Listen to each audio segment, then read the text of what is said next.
jaalattu qofa adda baasee akkamitti siif dhiyeessa? Bilbila kee sagalee kee qofa dhaga'ee ajaja kee akkamitti raawwata? Deebiin isaa jecha gabaabaa tokko artifishaal intelligensii yookaan dandeettii namtolchee afaan Oromootiin jedhama. Kun teekinooloojii addunyaa yeroo ammaa kana raasaa jirudha. Yeroo muraasa dura maashiniin akka namaatti yaadaa ni dubbataa yookaan murtoo kenna jedhanii yaaduun waan hin danda'amne fakkaata ture. Har'a garuu AI'n bilbila keenya tajaajila fayyaa, daldala addunyaa keessa seenee jireenya keenya saffisiisaa jira. Inni waan addaa osoo hin ta'in saayinsiidha. Akkam jirtu? Muraadiin jedhama. Yoo teekinooloojii fi guddina dijitaalaa hubachuuf fedhii qabaatte bakka sirrii dhuftee jirta. Viidiyoo kanaan AI'n maal akka ta'e, akkamitti akka hojjetu fi maaliif jireenya keetiin murteessaa akka ta'e afaan Oromootti salphumatti siif ibsa. Mee waliin haa barannu. Chaanaalii keenyaaf yoo haaraa taate fuula dura viidiyoo akka kanaa hedduu arguu barbaadde chaanaalii keenya sabskiraayib gochuudhaan nu waliin turu. Kompiitaroonni fi maashinoonni hojii sammuu namaa barbaadu akka hojjetan gochuu jechuudha. Kun ogummaa saayinsii fi dandeettii herreegaa irratti kan hundaa'edha. Maashiniin sun akka baratu, rakkoo akka furuu fi afaan namaa hojiin kun ammoo salphifatu osoo hin ta'in maal irratti hundaa'a? AI'n barachuu, yaaduu fi rakkoo furuu yookaan murtee murteessuu fi afaan namaa hubachuu of keessaa qaba. Yeroo durii maashiniin akka namaatti yaadee jedhanii yaaduun waan hin fakkaanne ture. Har'a garuu AI'n jireenya keenya keessatti AI'n nama fakkaata yaaduu jalqaba jechuu miti. AI'n maashinoonni yookaan maashiniin kun ofii yaaduu hin danda'an. Ilmi namaa daataa yookaan qajeelfamaa fi sirna barnootaa isaanii itti kennan irratti hundaa'uudhaan qajeelfama isaaniitti kennan kun ammoo piroompot injineringii jedhamuudhaan waamama. Maashinoonni daataa irraa akka baratan, odeeffannoo haaraa akka hubatanii fi murtee ofiin akka fudhatan taasisa. AI'n afaan namaa hubachuu, paaternoota adda baasuu, rakkoo furuuf illee kalaqa agarsiisuu ni danda'a. Wanti baay'ee murteessaan hariiroon AI'n daataa waliin qabu maali jennee haa ilaallu.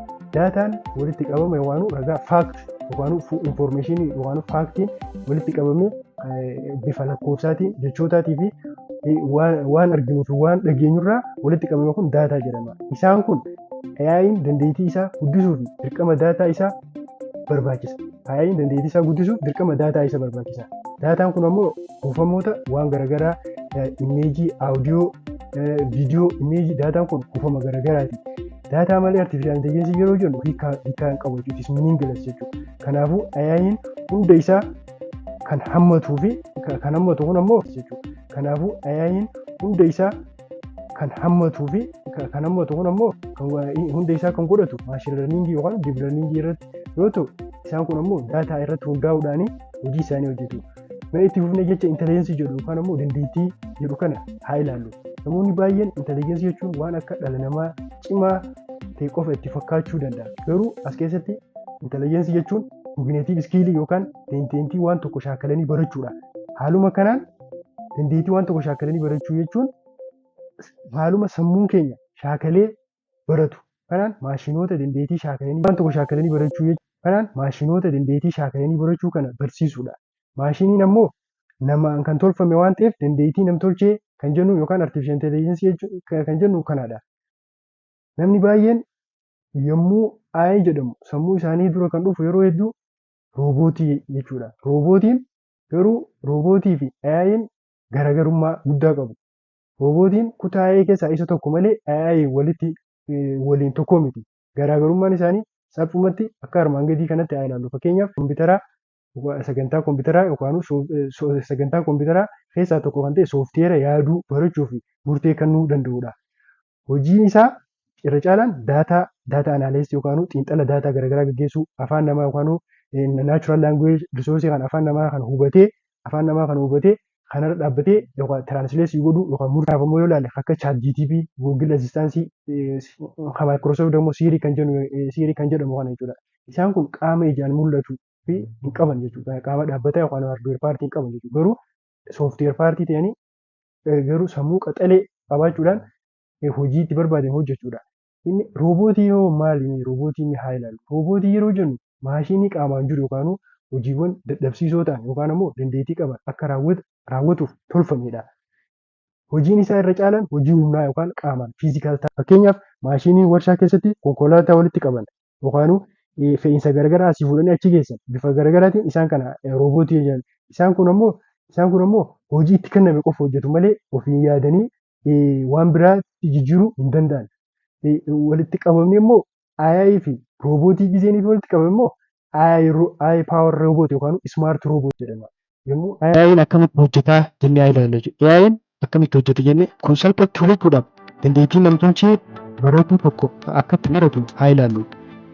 Akkuma barataan tokko beekumsa argachuudhaaf kitaaba dubbisuu, fakkeenya ilaaluu fi oomishu isteeppoota sadii jira jechuudha. Kanaaf AI'n kun daataatti kan namarraa baratee waan nuti barbaanne fi oomishuu adeemsa sadii jira jechuudha. Tokkoffaan daataan odeeffannoo dhuunfaa tokko hundaa'e lakkoofsaatii fi jechaatii fi suuraa fi sagalee fi viidiyoo kan keessaa qabu kun akka nyaata yookaan AI'tti inni namaa akka kitaaba dubbisutti ilaaluu sanatti AI'dhaaf ammoo akka nyaata isaatti kan tajaajilu jechuudha. AI'n daataa baay'ee guddaa irraa paaternoota walxaxaatu fi garaagarummaa kana argata. Isaan kun daataan AI keessatti waan mataa isaati jechuudha. Waan akkaan barbaachisaa ta'e. Akkuma barataan tokko kitaaba malee hin jiran AI'nis kitaaba dubbisuu malee waan hubanne AI'nis daataa malee waan tokko irraa hubachuu danda'u qabu jechuudha. Gosoonni lammaffaa eegamni daataa kana kolleetti goonee walitti qabne booda algooriizim paaternoota fi yookaan garaagarummaa achi kan andarstaand godhuudhaaf maal barbaachisa? Paaternoota nu barbaachisa jechuudha. Paaternoonni algooriizimii nu barbaachisa jechuudha. Algooriizimiin kun akka algooriizimii jechuun akka seera sammuudha jechuudha. Inni daataa kan akkamitti qindeessee akkamitti irraa barachuu fi maal akka baratu maashinicha barsiisa. Maashinicha ni barsiisa. Sana booda seerri kun paaternoota addaa baasuudhaan maashinichi akka baratu ni taasisa jechuudha. Isaan kun ammoo bakka lamatti qoodamu booda ballee yaan ilaalla maashin lerningii fi diip lerningii jedhama jechuudha. Inni sadaffaa ilaallu. Isa sadaffaan mooduula uumuu jechuudha. Mooduula jedhama jechuudha. Mooduulli kun erga waa'ee mooduulli kun oomisha barnoota isaadha. Amma mooduulli sun raaguu adda baasuu fi hiikuu fi deebii kennuu ni danda'a jechuudha. Waan irraa daataa irraa barate sana irratti hundaa'e. Amma hojiiwwan ijoo AI gabaabinaan haa ilaallu. Fakkeenyaaf learning yookaan barumsaaf kan itti fayyadamnu AI'n fooyyessee hojii biraas hojjechuu danda'a jechuudha.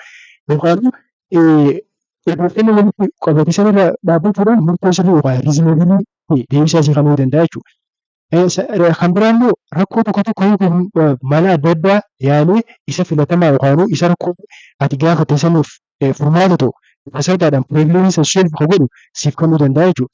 Inni biraa afaan namaa hubate jechuudha. Afaan namtolchee yookaan natural language process kan jennuun kana afaan kana ni hubata hiikaa yookaan deebii kenna jechuudha. Fakkeenyaaf chaatbootii fi Google Translate irraa fudhachuu ni dandeessan jechuudha. Kan biraa perception kan jennu jechuudha. Perceptioniin suuraa yookaan viidiyoo ilaalee wanta addaa baasu jechuudha. Fakkeenyaaf fuula namaa ilaalee face recognition kan fuula namaa ilaalee adda baafata. Konkolaataa ijoollee kaameeraa irratti godhan konkolaataan iddoo tiraafikaa osoo kaameeraa ilaalee understand godhee tiraafikaa irra dhaabbata. Nama isa wantoonni gurguranta irraa dhaabbatu isaan kun maal jedhamu jechuudha.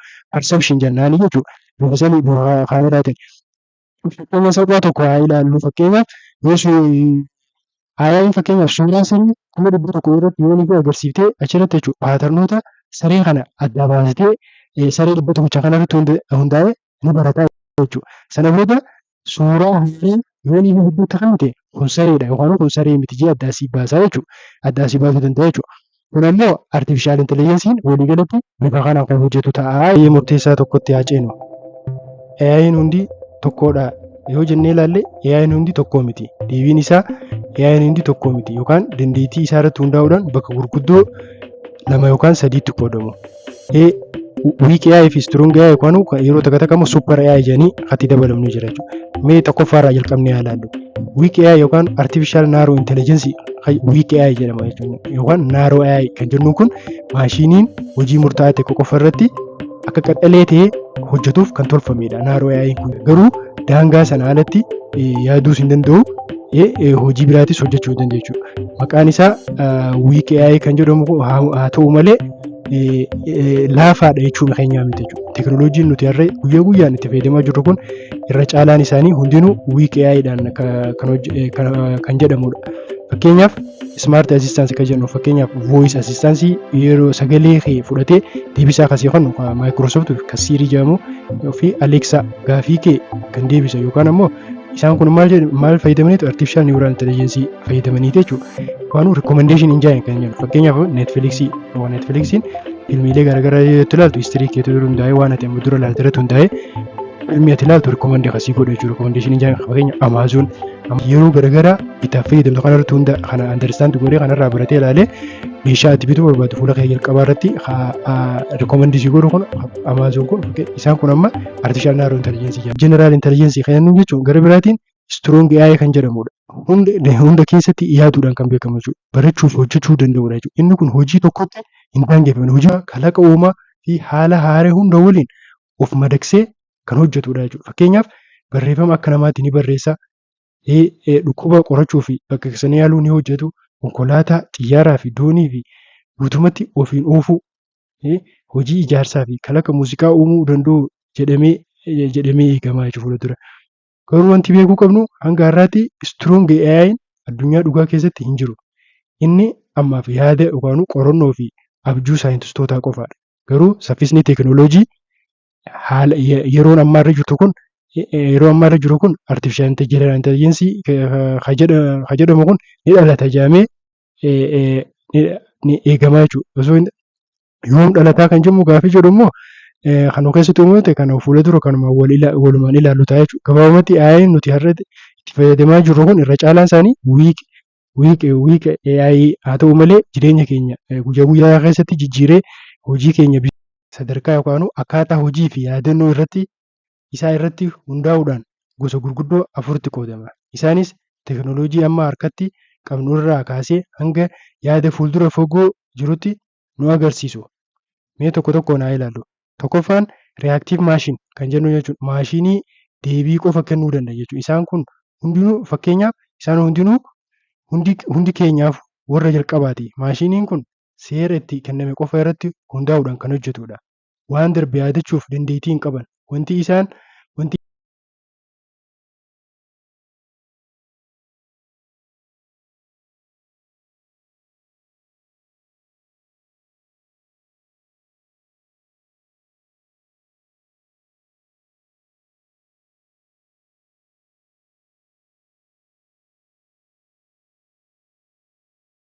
jechoota teekinooloojii keessatti baay'ee dhaga'aman maashiin larniingii fi diip larniingiitti haa ceenu jechuudha. Isaan kun lamaan damee AI ta'anis karaa ittiin larniingiin inni kun maashinii tokko daataa irraa akka ofumaan baratu taasisa. Maashiin larniingiin karaa sadiin hojjeta. Supervised learning, unsupervised learning fi reinforcement learning. Kun daataa supervised learningiin daataa level qabu maashinii barsiisuudha jechuudha. Daataa level ta'e maashinii baratudha. Fakkeenyaaf kun suuraa sareedha yoo jetteen kun adurreedha jetteen jennee yoo itti himne footoolee sanirra leenjisne eegas booda footoo sareetii fi footoo adurree bifa sanii kan adda baasu ta'a jechuudha. Inni kun ammoo level daataa ta'e irratti kan leenju waan ta'eef supervised learning jennaani jechuudha. Unsupervised learning kun ammoo qajeelfama malee maashinicha daataa danda'a malee seenaa bara dheeraa waggaa 70 olii qaba. Biyya kana keessatti kutaalee gurguddoo ta'an qofaarratti jalqaba bara 1950 Alan Turing namni jedhu gaaffii addaa gaafate. Gaaffiin kunis maashinii yaaduu danda'a kan jedhudha. Innis Turing test kan jedhamu abbaa AI jedhamuudhaan beekama. Bara 1956 immoo hayyoonni Dortimaawus irratti walitti qabamuudhaan konferansii Tigireetti yeroo jalqabuudhaan namni Joon Maakaartii jedhamu jecha artificial intelligence kan jedhu kana fayyadaman jechuudha. Kan biraa seenaa sanitti kan aanu immoo gufuu yookaan aayintar jedhamu bara 1966 hanga 70 jiru jidduu jirudha jechuudha. Malli kun AI'n hundi galma qofa hin turre jechuudha. Galma fagee qofa ture jechuudha. Baroota kana keessatti kompiitaroonni dadhabaa waan turaniif amantiin AI irratti qabamu hir'atee ture jechuudha. Kunis AI winter jedhamuudhaan yaamamaa ture jechuudha. Akkatti aanu bara 1997tti kompiitarri IBM Deep Blue jedhamu tapha cheezii irratti abbaa tapha addunyaa Geerii Kaasbiroo injifate jechuudha. Kun dandeettii AI kan itti aanu Deep Learning irraa fayyadamnu bara 2012 fi jidduu jechuudha. Hanga har'aa kan jidduu jiru kun jijjiirama guddaa bara jijjiirama guddaan itti dhufe jedhamee beekamaa jechuudha. AI'n suuraa sagalee fi afaan namaa sirriitti hubachuu jalqabee bara kana keessatti bara 2023 hanga 24 gidduu ammoo inni hojjetamanii suuraa fi sagalee walitti makuudhaan dhalatanii addunyaa jijjiiraa jiru jechuudha. Walumaa galatti seenaan AI kun kan nu barsiisu AI'n suuta guddachaa dhufe malee har'a Har'a garuu saffisaan dachaadhaan dhiibbaa addunyaa jijjiiruu jiraachuu isaatii jechuudha. Walumaa galatti AI'n maashinii akka namatti yaaduu fi barachuu danda'udha. Inni jireenya keenya saffisiisuuf, hojii keenya nuuf salphisuuf, addunyaa teekinooloojii haaraatti nu ceesisuuf dhufe. Inni harka keenya keessa jira. Nu waliin jira. Wanti guddaan hubachuu qabdan AI'n nama bakka bu'aa osoo hin taane nama AI itti fayyadamuutu, nama AI fayyadamuu beekuutu nama AI hin beekne bakka bu'a. Kanaaf barri kun bara barumsaati. Waliin haa barannu. Yoo hanga ammaatti nu waliin turte galatoomi baay'ee. Viidiyoon kun AI maal akka ta'e yoo si hubachiisee jira ta'e yoo si tole laayik godhi. Akkasumas barnoota teekinooloojii afaan Oromoo itti fufsiisuudhaaf chaanaalii keenya miiraa ta'e sabiskiraayib godhi. Yaada kee immoo koomentii jalatti nuuf barreessi. Galatooma. Ani Muraadiidha. Galatooma.